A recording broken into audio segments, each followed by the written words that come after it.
Je suis africain ne veut pas dire que je suis un fan d'Assimi Goïta. Assimi Goïta, il a pris le pouvoir d'État par la force.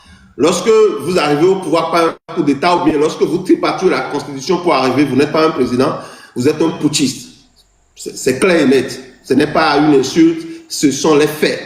Le général Assimi Goïta est arrivé au pouvoir par un coup d'État. Et il est là depuis 6 ans. 6 longues années. Qu'est-ce qui s'est amélioré? Qu'est-ce qui a amélioré dans ce pays? Qu'est-ce qu'il a amélioré? On nous vante les mérites. Oui, la Russie. La Russie est capable de faire ceci, la Russie est capable de faire cela. 6 ans. 6 ans de gouvernance. Dans cette intervention, Joël, activiste béninois, livre son analyse de la situation actuelle au Mali.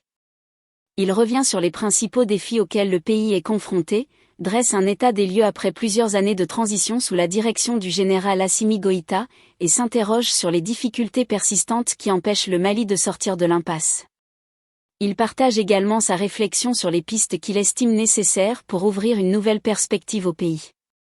Suivez cette analyse et n'hésitez pas à partager votre point de vue dans les commentaires, dans le respect des opinions de chacun. Mais il y a un autre groupe, le FLA, qui est en réalité un groupe de séparatistes. C'est des Maliens. D'ailleurs, même quand on parle de ces groupes de Jinim, tout ça là, ces groupes sont composés des Maliens, des Burkinabés, des Nigériens. Vous voyez un peu ça. Maintenant, le FLA, c'est un groupe de rebelles, des gens qui ils disent que, ah non, eux, la Zawad là, c'est pour eux, donc ils ne veulent plus appartenir à la République du Mali, donc ils veulent une séparation. Et chers amis, faisons beaucoup attention. Dans cette guerre, d'un côté comme de l'autre, ce sont des Maliens qui tombent. Dans cette guerre, d'un côté comme de l'autre, que ce soit au niveau des FAMA, de l'armée malienne, l'armée régulière, ce sont des Maliens qui tombent. Et au niveau également de l'Azawad, du FLA, ce sont des Maliens qui tombent également. C'est ça la vérité. Et à partir de ce moment, lorsque on voit ça, on peut, si nous essayons de ne pas prendre parti, nous pouvons quand même faire des propositions capables de nous aider à sortir de cette crise-là, même si nous ne sommes pas au niveau décisionnel. D'abord, la manipulation, ce que moi, quand on regarde l'AES, tout ça, la manipulation que moi je dénonce, c'est le fait de vouloir faire croire aux Africains que la Russie est capable de nous aider, ou bien que la Russie peut nous aider à régler les problèmes sécuritaires, que la Russie est le seul partenaire, un partenaire fiable, capable de nous aider. Ce n'est pas vrai du tout. Ce n'est pas vrai. C'est vrai. Ce qui est vrai, c'est que la Russie, c'est une puissance militaire. Ça, c'est vrai. C'est indéniable. Mais le fait de vouloir nous faire croire que la Russie est un partenaire, est le seul partenaire capable de nous aider, ça, moi, je dis non. Oui, je sais, Rey G620, je sais ce qui est derrière votre tête. On connaît déjà la rhétorique là. Voilà, c'est la France qui est derrière, c'est les Américains. Oui, on connaît ça. Nous ne sommes pas dans cette bêtise. Nous allons faire une analyse pragmatique. Simple. Chers amis, Assimi Goïta, le président Assimi, le colonel ou général Assimi Goïta, parce qu'un président, pour moi, je suis un démocrate, un président, c'est celui-là qui a été élu par son peuple à travers des élections libres et transparentes. Lorsque vous arrivez au pouvoir par un coup d'État ou bien lorsque vous tripatouillez la Constitution pour arriver, vous n'êtes pas un président, vous êtes un putschiste. C'est clair et net. Ce n'est pas une insulte, ce sont les faits. Donc, le général Assimi Goïta est arrivé au pouvoir par un coup d'État. Et il est là depuis 6 ans. 6 longues années. Qu'est-ce qui s'est amélioré? Qu'est-ce qui a amélioré dans ce pays? Qu'est-ce qu'il a amélioré? On nous vante les mérites. Oui, la Russie est capable de faire ceci, la Russie est capable de faire cela. 6 ans de gouvernance. 6 ans. Quelle est la situation? Quelle était la situation à son arrivée? Et quelle est la situation aujourd'hui? Quelle est la situation avant la prise du pouvoir par la force d'Assimi Goïta au Mali? Mais et quelle est la situation aujourd'hui? Moi, je me base sur ce qui est officiel, pas sur vos propagandes, vos mensonges là. Quelle est la situation? La situation sécuritaire au Mali s'est dégradée plus que jamais. Vous avez vu, il y a quelques jours seulement, Kati, la ville garnison, a été attaquée, ce qui a entraîné la mort du ministre et Sadio Kamara. Et quelques jours après, regardez ce qui se passe à Anefi. Ça, c'est la réalité. Ça n'a rien à faire. Nous, on voit, on ne sommes pas des fanatiques. On regarde ce qui se passe. Alors, la vraie question que nous devons nous poser, quelle est l'efficacité de cette collaboration russe? Et est-ce que le fait de garder une position rigide, de traiter, d'abord, vous-même, vous n'êtes pas légitime. Vous prenez le pouvoir par la force, vous n'êtes pas légitime. Donc, vous ne pouvez pas, vous, dans votre position illégale et illégitime, vouloir faire la loi aux autres. Moi, je dis, le pouvoir d'État, le peuple, c'est le peuple qui a la souveraineté de choisir à travers des élections libres et transparentes. C'est le peuple qui a la souveraineté de choisir à travers des élections libres et transparentes celui ou celle qui va le diriger, qui va le gouverner. À partir du moment où vous n'êtes pas légitime, vous appelez normalement un militaire qui arrive, qui prend le pouvoir. Son rôle, c'est de rétablir l'ordre constitutionnel, c'est de restaurer la constitution et de dégager du pouvoir. Cela va faciliter les choses. Mais vous n'êtes pas légitime. Vous n'avez aucune légitimité. Vous aviez pris le pouvoir d'État par la force et vous voulez vous imposer aux autres.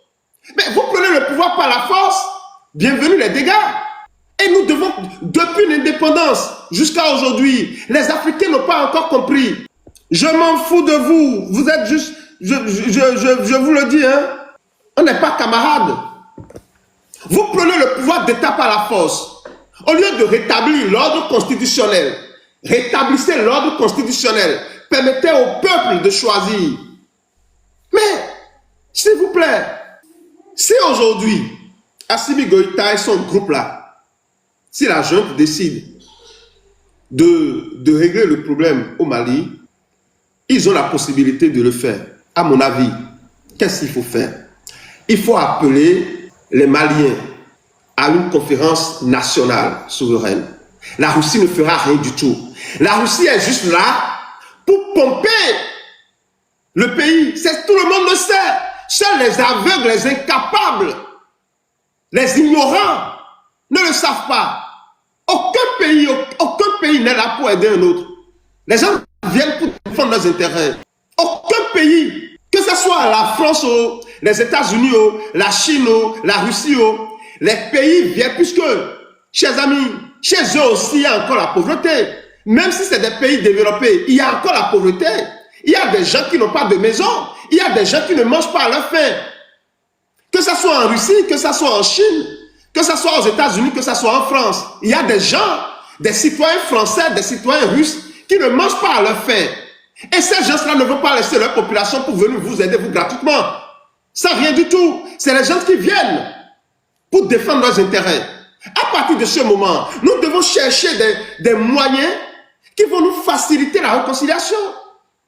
Vous venez au pouvoir par la force. Au lieu d'appeler vos frères, d'appeler à une assise, à une conférence nationale, pour que vous puissiez discuter entre frères maliens, sans filtre, les Maliens du Nord, du Sud, de l'Est, de l'Ouest, du Centre. Mais rassemblez-vous, trouvez des moyens nationaux. Appelons, chers amis, les Maliens, je ne demande que ça. Les Maliens du Nord, les Maliens du Sud, de l'Est, de l'Ouest, du Centre, pour repenser le pays. Vous ne pouvez pas prendre le pouvoir d'État par la force et vous imposer aux autres. Ça ne marchera pas. Bonsoir à vous, Fofomas. Fofomas, que pensez-vous de la situation au Mali, dans la sous-région? Oui, mon frère, merci beaucoup. Et c'est vraiment déplorable. Hein. C'est vraiment déplorable. Parce que on ne peut pas combattre un ennemi plus fort que soi avec la force brute. Quand nous savons qu'on a un ennemi en face de nous et il est plus fort que nous physiquement, c'est pas avec, disons, la force brute qu'on pouvait arriver à, à, à bout, disons, de ce combat ou bien de cet affrontement, de la confrontation directe. C'est plutôt en Donc, utilisant mais que notre voulez-vous cerveau. dire? Est-ce que vous êtes en train de dire que les rebelles du FLA sont plus forts que l'armée régulière d'Assimi Goïta? Pas du tout. Pas du tout. C'est pas ce que je voulais dire. Ce que je voulais dire, c'est quoi? Vous savez, la France avait une main mise sur l'Afrique de l'Ouest tout entière, l'Afrique francophone, pendant des décennies. Et ils savaient ce qu'ils faisaient. Ils n'ont pas commencé par, disons, profiter de l'Afrique sans les Africains. C'était bel et bien en complicité avec d'autres Africains qui sont C'est pour ça que ancrés Fodja dedans. Singbe, il est riche de 8 000 milliards de francs CFA. Je n'irai pas là-bas. Fodja Singbe, le Je dictateur n'irai de pas là-bas. Et Joël, je n'irai pas là-bas. Joël, comprends-moi bien, je n'irai pas là-bas. Parce que j'ai Non, puisque pas les preuves vous dites que vous êtes en train de mon nous dire frère, que la France n'a mon pas fouillé frère. l'Afrique sans les Africains. C'est ça, hein? Voilà, j'ai dit ça. Voilà, donc je vous Mais dis, mais ceux-là qui ont bénéficié. j'ai jamais cité un nom, mon frère. D'accord, ok. Je n'ai D'accord, jamais allez-y, cité un alors. nom. On Voilà. vous écoute, ok. Voilà. Donc, ce que je disais, c'est quoi? C'était pas seuls qu'ils avaient fait ça.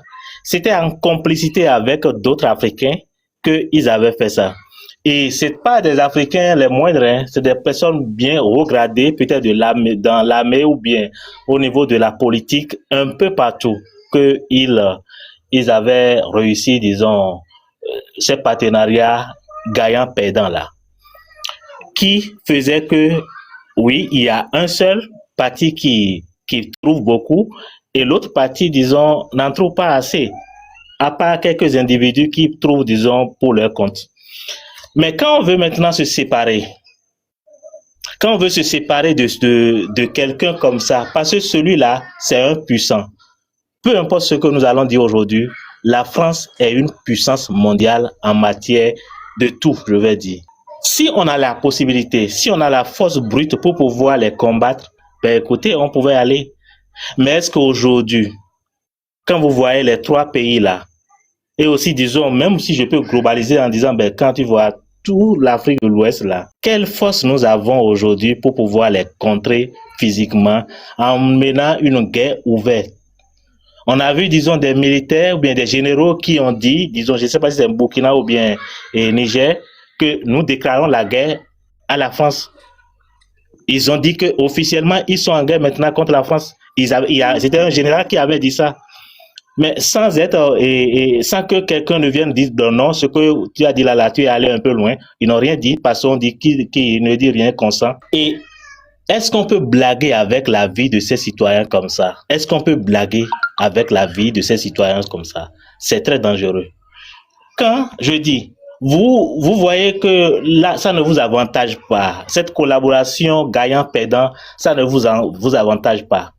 La première des choses que vous devrez faire, peut-être, c'est de commencer par toujours être avec eux, mais commencer par chercher par quel moyen, disons, vous en sortir. Mais là, c'est pas avec la force physique, mais c'est avec la force intellect.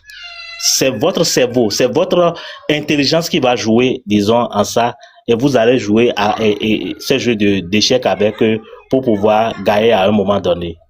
Mais quand vous décidez d'aller avec la force brute, c'est aussi une possibilité.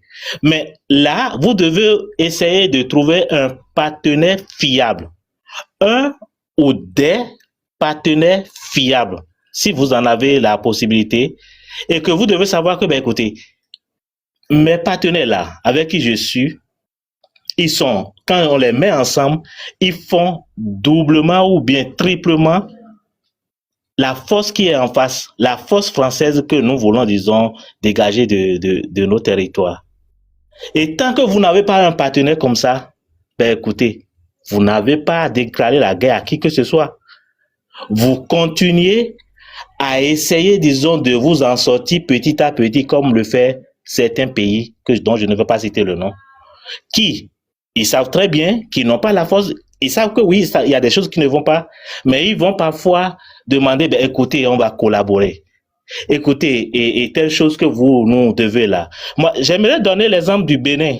Si mais il y a des gens de l'AES qui nous écoutent, mais vous avez vu combien le combat a été rude entre le président sortant béninois et Patrice Talon et les gouvernements, je pense bien, c'était Hollande et celui qui est là maintenant, et comment il s'appelle, et Emmanuel Macron, en ce qui concerne, disons, nos œuvres d'art qui avaient été pillées. Parce que au premier abord, quand le Bénin avait demandé, disons, la restitution, ben, ils avaient rejeté là, c'est ça. Et le gouvernement français avait refusé, disons, de retourner, disons, nos œuvres d'art. Mais il a fallu que, disons, et lui, il part et Macron arrive. Et le Bénin a fait quoi? Continue encore de chercher par d'autres moyens comment faire pour faire entendre, disons, sa voix en disant, ben, écoutez, ces objets que vous avez chez vous, ça ne vous appartient pas. Ce sont mes aïeux qui les ont produits et vous avez pillé ça. Petit à petit, jusqu'à ce que finalement, ils ont eu raison et finalement, on a eu, disons, une grande partie, disons, de nos et objets d'art qui nous ont été restitués. Alors, Kinga Lala, celui qui est en haut là, allez-y, nous vous écoutons. Ouais, bonsoir frérot. Oui, bonsoir à vous. Comment ça va? Bien. Bien. Bon, moi je vous écoutais bien. Surtout le journal qui a mis tout à l'heure, on a écouté bien. Ben, je sais pas où on va, mais si j'ai bien compris, le journal qui a mis tout à l'heure, il a dit que le Turo, je sais pas, FLA, ils ont repris un EFIS au Mali. Bon, nous croyons nos gouvernements. Si le Kidal était pris, il n'est pas caché. C'est pas un gouvernement qui est là-bas aujourd'hui, il va dire que ouais, il va nous cacher des trucs. Mais si tu écoutes le journal là, pour moi c'est comme une apologie de terrorisme. L'homme africain doit réfléchir bien réfléchir. Attendez, s'il vous plaît, Oui. Monsieur King, s'il vous plaît. Oui. Vous êtes en train de dire que le journal que nous venons d'écouter, que c'est faux ou bien quoi? Est-ce que les combats n'ont pas repris? Est-ce qu'il n'y a pas eu combat à Néfis? Est-ce qu'il n'y a pas eu combat à Néfis? Bien sûr, ce que j'ai entendu, il y a eu combat là-bas, oui. Il y a eu attaque là-bas. C'est ce que le journal n'a fait que relayer ce qui se passe sur le terrain. Mais où est le problème avec ça? Non. Est-ce que tu as bien écouté le journal? Il a dit que les terroristes, ils ont dit qu'ils ont pris le contrôle d'Anefis. Quand il met alors. Non, ils n'ont pas. Attendez. Il est avec toi là-bas. S'il arrive, il arrête, hein. Ouais, mais. Attendez. On va réécouter ça, c'est bon? Remis, monsieur. Ok.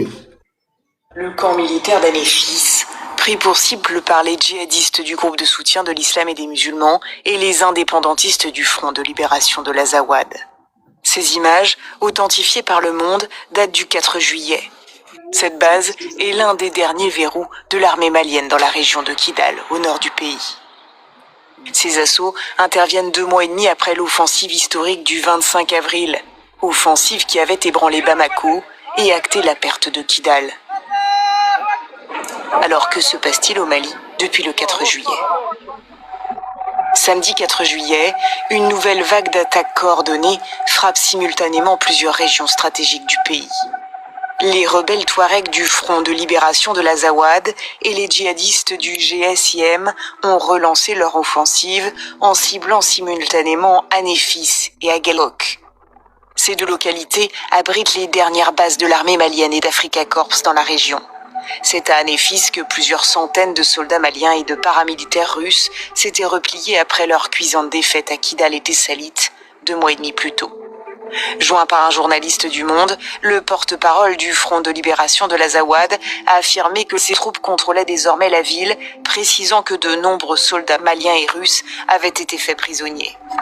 En parallèle, des vidéos diffusées sur les réseaux sociaux montrent les combattants rebelles paradant à bord de véhicules saisis à l'ennemi. Sur ces images, on distingue également l'épave d'un hélicoptère Mi-24 appartenant à Africa Corps. Il a été abattu par le FLA sur la route stratégique entre Anéfis et Gao, la plus grande ville du Nord Mali. Plus au sud, le camp militaire de Gao a lui aussi essuyé un assaut massif. Selon des sources locales, cette attaque menée par les djihadistes visait avant tout à fixer les troupes pour empêcher l'envoi des renforts vers le nord. La panique s'est étendue jusqu'aux portes de la capitale, Bamako, où la prison de haute sécurité de Kéniroba a été prise d'assaut. Si la perte d'Anéfis se confirme, cela représenterait un coup dur pour l'armée malienne et ouvrirait la route vers d'autres villes majeures. L'armée malienne et ses alliés russes tentent de rassurer. Ils assurent avoir vigoureusement repoussé les assauts et maîtrisé la situation. Sur leurs canaux officiels, les paramilitaires d'Africa Corps ont d'ailleurs publié des clichés affirmant avoir neutralisé de nombreux terroristes. Voilà, donc ils n'ont pas dit que Anéfis, ils n'ont pas dit dans le truc là qu'Anéfis a été pris par les rebelles, mais ils ont dit que les rebelles ont dit qu'ils ont assiégé, ils sont dans la ville, mais ils n'ont pas dit dans le journal que c'est Merci. ce truc-là. Ils ont dit que si j'ai bien compris français, ou moi je comprends pas bien, c'est-à-dire qu'ils ont dit beaucoup de l'armée malienne est prisonnier, en même temps les Africa Corps, ils ont fait des routes, tu as bien compris. Il dit si c'est confirmé que les villes d'Anéfis est contrôlée par les séparatistes, ça a un coup dur pour l'armée malienne. Est-ce que tu as bien compris? Si c'est Monsieur King, Ok, j'arrive, j'ai compris. Merci, donnez-moi mon temps, tu m'as comprendras quand je finirai, s'il vous plaît. Alors, je voulais ok, vous allez-y, dire augmentez un peu le volume de votre truc là, on vous reçoit faiblement. Allez-y maintenant, on vous écoute, allez-y, Monsieur d'accord. King. Oui, je voulais vous dire que nous, si c'est confirmé, comme il a un doute, il donne le doute aux gens, je dis, nous, on n'a pas de doute. Les NFI, on l'a eu combat là-bas, bien sûr, mais aucun cas, si c'est contrôlé par Touareg, je viens de te dire que je viens de te confirmer que il a la main de l'armée malienne. Parce que je dis que l'homme qui a tête de Mali aujourd'hui, il ment pas aux Maliens. Il sait de mentir, c'est quelles conséquences. Le Kidal était pris, ça a été dit, Kidal est pris. On connaît que le Kidal a la main aujourd'hui de Fela. Si Anéfis il a la main de eux, ils vont nous dire, c'est clair et net. Ce qui nous a dit ne dit pas, on le croit. Mais le journal n'a pas dit qu'Anéfis est dans les mains du FLA. Le journal n'a pas dit ça. Là, je t'ai précisé. Il dit que si ça confirme, j'ai dit, moi, je viens de te confirmer, il a la main de l'armée malienne. Il dit, si c'est confirmé, s'il a la main de djihadistes, c'est un coup dur pour l'armée malienne. Moi, je viens de te dire que ne mets pas les doutes la guerre des Maliens, surtout l'Africain. Si tu es vraiment africain, si tu veux m'écouter, si tu comprends dans ce qui guette en Afrique, si tu comprends, y compris le Bénin, que tu Non, tu sais, attends, monsieur King. Bon, si tu m'as laissé pas parler, ça m'a pas. Lorsqu'il a parlé son temps bien. Non, attends, tu sais, je vais te dire, je suis africain ne veut pas dire que je suis un fan d'Assimi Goïta. Assimi Goïta, il a pris le pouvoir d'État par la force. Et ce que nous disons, le Mali n'appartient pas à Assimi Goïta. Le Mali appartient à tous les Maliens sans exception. Moi, s'il te plaît, ne gâtez pas. Permettez-moi, je vais vous poser une question. Le Mali appartient à tous les Maliens sans exception. Les Maliens du nord, du sud, de l'est, de l'ouest, du centre. Et étant donné que la situation est comme ça, où il y a des séparatistes, il y a des gens, des rebelles, ces trucs-là, nous disons pour régler ce problème-là, est-ce que le mieux, ce n'est pas d'appeler les Maliens, les Maliennes à une conférence nationale souveraine pour que les Maliens, ensemble, on puisse repenser le pays-là, au lieu qu'un groupe d'individus prenne le pouvoir d'État par la force, utilise les ressources de l'État pour faire de la propagande. Et est-ce que comme ça, vous croyez qu'on peut réussir à mettre fin à ce problème-là au Mali, Monsieur King? Mon chef, vous êtes en train de contourner le débat qui est là où il n'en a pas. Parce que mon débat, c'est le Mali d'abord, c'est l'AES, surtout l'Afrique. Nous, débat n'est pas un débat individuel. Je contre ci, je contre ça. Je crois que comment les choses ont commencé, je crois que si peut-être vous êtes jeune, vous n'avez pas été au moment où vous n'avez pas identifié en ce moment, là où ça a commencé, tu veux que j'ai commencé en fond, en 2012, et combien d'États on a eu le premier coup d'État, on appelle Sanogo contre Amadou Touré. Les Maliens, je dis non, même la France, il a dit non. Il faut qu'on élit un gouvernement légitime, démocratique, c'est qu'on a élu Ibeka. Mais les choses empire en pire. Les combien centaines morts de Maliens jusqu'à les grands Ibeka à 80 ans, les messieurs viennent aux télévisions nationales, ils les pleurent. Ils pleurent devant les Maliens, ils pleurent dans le jeu. Moi, je te dis, je suis malien, hein, je connais ce que j'ai en train de te dire. Ils pleurent devant 25 millions de Maliens. Il dit, si je commande les armes, je ne peux pas les voir. Tu as bien compris ce que j'ai en train de dire? Ça nous dépasse à la main. Ok, le monde entier, les CEDEAO, les communautés internationales, ils mettent pression sur le Mali. Il faut un président et ça élu démocratiquement. On a essayé de, même si c'est pas notre choix, on a essayé de mettre un président démocratiquement pendant 7 ans. Après 7 ans, les Maliens continuent à pleurer. Il n'y a rien qui change. Il a mené plus de 80 000 hommes territoire de... J'arrive. Écoute-moi, tu as le temps de monsieur, hein. Ça veut dire que l'affaire, c'est pas question de démocratie. Je crois que l'affaire, vous ne vivez pas là-dedans, ou vous êtes jeune, vous ne pouvez pas comprendre politique qui est là-bas. Peut-être que je pense comme ça. Si vous pensez de démocratie, c'est des blagues. Affaire, les djihadistes, les terroristes s'en foutent de démocratie. Ils ont des fusils. Il faut la guerre et pour combattre. Quel que soit le temps de durée. Chaque pays peut tomber dans la difficulté. Il doit se battre comme il s'en sort dans telle difficulté. L'Africain ne doit pas être naïf autant que de penser que démocratie. C'est quoi cette démocratie? Démocratie, c'est si tout va bien. Est-ce que Mali, aujourd'hui, on peut faire démocratie au Mali, on peut voter au Mali? Est-ce qu'on n'a pas essayé de mettre démocratie au Mali pendant 7 ans? Ça n'a pas réglé le problème.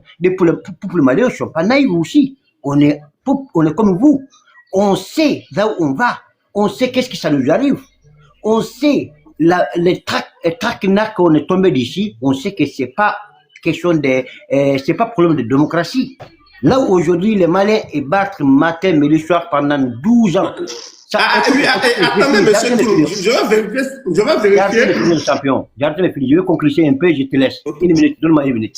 C'est-à-dire que quand je vois l'Africain monter dans le panel, il parle de démocratie, les coups d'État, les trucs, on dirait que vous n'avez rien compris encore.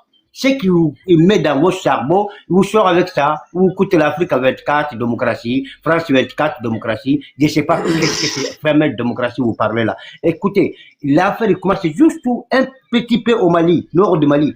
Ça a contaminé au tout le Mali, il vient contaminer jusqu'à Burkina, l'Africain, et il commence à tourner autour des ponts. Et ça vient de contaminer jusqu'à fini Niger. Là, ça rentre même à Bénin.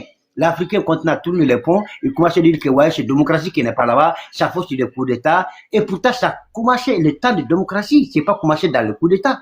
Et réfléchissez-vous bien. Et on a vu la guerre, petite guerre à Ukraine. Ukraine, hein, toute l'Europe s'est mobilisée, ils ont dit on veut pas la guerre dans notre port, mais l'Africain a commencé à demander de démocratie, je sais pas quoi. Non, justement, attendez. C'est grave. C'est là que vous vous trompez. C'est grave. Non, attendez, monsieur King, attendez s'il vous plaît. Vous dites qu'il y a une guerre en Ukraine et les Européens se sont mobilisés derrière l'Ukraine. Mais parce que l'Union européenne est bien organisée. Mais chez nous, la sœur Dua dit des trucs, vous contestez, il y a des gens. Mes chers amis, vous dites quelque chose et en même temps son contraire. En tout cas, il y a une émotion pour vous. Sérénité, allez-y s'il vous plaît. Est-ce que je peux te répondre? Non, pardon, monsieur. Permettez à l'autre de faire la motion. Je ne veux pas faire la motion. Non, tu m'as posé des questions. Attends, je réponds. Monsieur, on va pas. Ce n'est pas une question, ce n'est pas une question. Vous m'avez dit, on contestait les CEDEAO. Pas du tout, ça peut commencer contestation. CEDEAO, c'était créé au Mali. Dans l'Union européenne, vous ne pouvez pas faire de coup d'État. Non, c'est pas dans l'Union européenne, vous ne pouvez pas faire de coup d'État. Vous, les Africains, vous n'allez pas rester chez vous, faire des coups d'État, faire des coups d'État sur coups d'État et demander que les gens vous soutiennent. On ne peut jamais soutenir ces bêtises, s'il vous plaît. Ce n'est pas possible. Le coup d'État, il est venu autre chose. C'est pas Joël, je peux prendre coup d'État. Le Sahel, vous êtes prêts? Attendez, monsieur King, s'il vous plaît. Permettez aux autres. Mon parole, je n'ai pas l'air en fond, je n'arrête pas parler, tu me coupes les paroles. C'est pas ça, le débat, c'est pas ça. c'est pas ambition personnelle. Ce que nous on veut, ce que nous disons ici, c'est de trouver des solutions.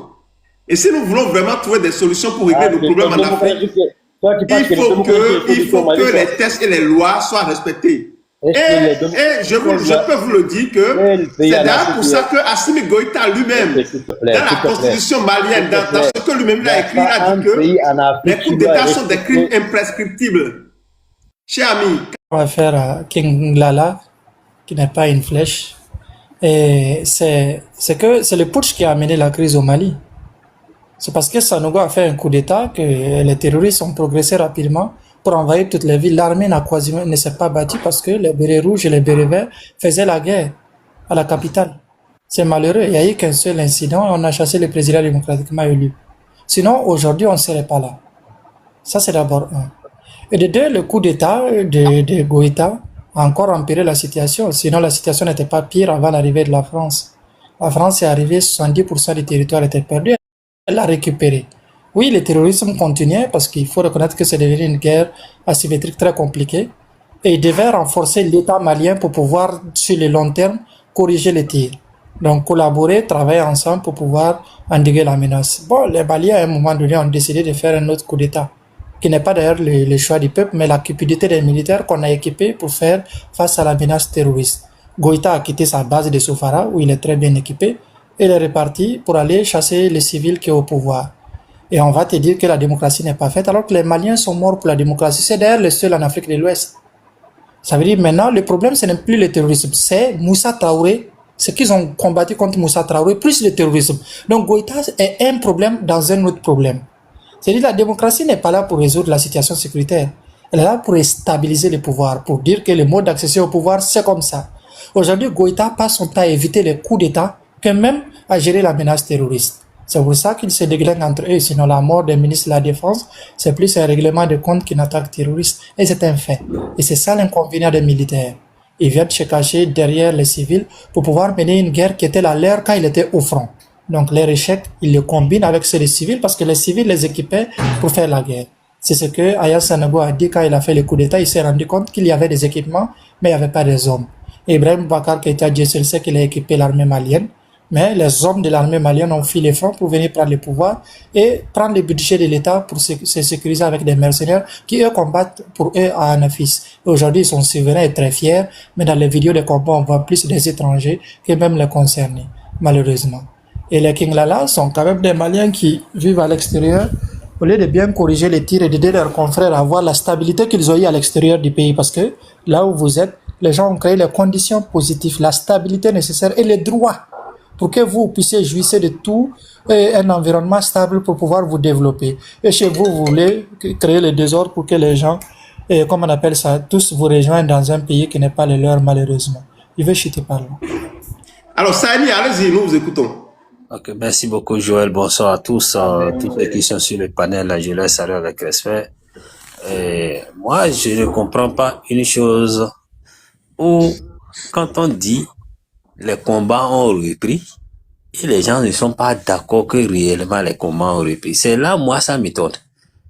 Vous êtes dans un périmètre où chaque jour que Dieu fait, c'est les crépissements des armes que les gens entendent. Et quand on parle de ça, ça vous énerve.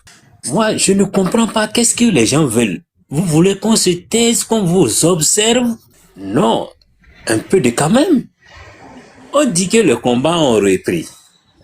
Et dans le communiqué, on dit si la ville est dans les mains des séparatistes, cela veut dire que d'autres villes du pays sont encore en danger. Où est-ce qu'il est dit que la ville a été prise? On dit si c'est pris. Mais comprenons de façon très simple. Ou bien c'est parce que nous autres, nous ne comprenons pas français que vous voulez nous prouver que oui, tout va bien. Tout va bien, les gens sont rentrés en pleine capitale pour tuer un ministre de la Défense. On a vu les images de ce qui se passe. Le pays même est dirigé par deux présidents, si vous me le permettez. Nabi Diarra qui divise le Mali en deux et qui donne des itinéraires à suivre et des itinéraires à ne pas suivre. Au Mali, ça se passe là, on voit comment ça se passe. Au lieu d'être honnête, dire que ça ne va pas, les gens cherchent par tous les moyens pour défendre l'indéfendable. Chaque jour que Dieu fait, on brûle les camions des gens. Ces commerçants qui ont ces camions-là, les gens ne pensent même pas à ceux-là. Hein. Les prêts en banque que ceux-là font, comment faire pour rembourser ces banques-là? Les gens ne pensent pas à ça. Comment ils vont nourrir les familles? Les gens ne pensent pas à ça. Quand la vérité est là, au lieu de dire la vérité, on est là, on veut suivre le mensonge. Ah, Sérénité dit que Bina Diarra ne gère rien du tout au Mali. Hein? Ou bien vous voulez parler du FLA qui contrôle une partie du Mali. En tout cas, je dis bien, Bina Diarra, quand il dit tel tronçon à tel tronçon, un camion ne doit pas passer par là. S'il y a du pétrole, les produits pétroliers qui rentrent au Mali, on les brûle. Ça là, c'est pas un contrôle, hein? Ça là, c'est pas un contrôle. C'est un individu, hein, un Malien. Il n'est pas militaire, ni président. Il est sorti de nulle part et c'est lui qui dit je ne veux pas voir circuler les gens de tel axe à tel axe. Sinon, si je vois les gens circuler là, ce qui les arrive, c'est eux qui ont cherché. C'est quelle loi? C'est la constitution malienne qui le dit. Disons-nous certaines vérités. Et si les gens ne sont pas prêts à ce qu'on se dise la vérité, il faut mieux qu'on se taise. Si les gens le Sahénien. Attends, Joël. Si les Bina Diarra ne dictent pas leur loi, comment se fait-il qu'une troupe va quitter les coins où ils sont rentrés en pleine capitale et finir avec Sadio Camara?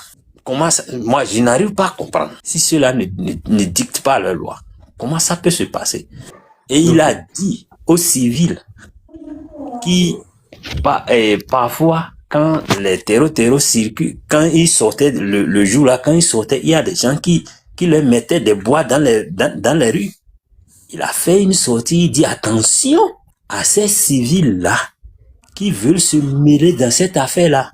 On a entendu sa vidéo. S'il ne dicte pas sa loi, pourquoi il va le dire?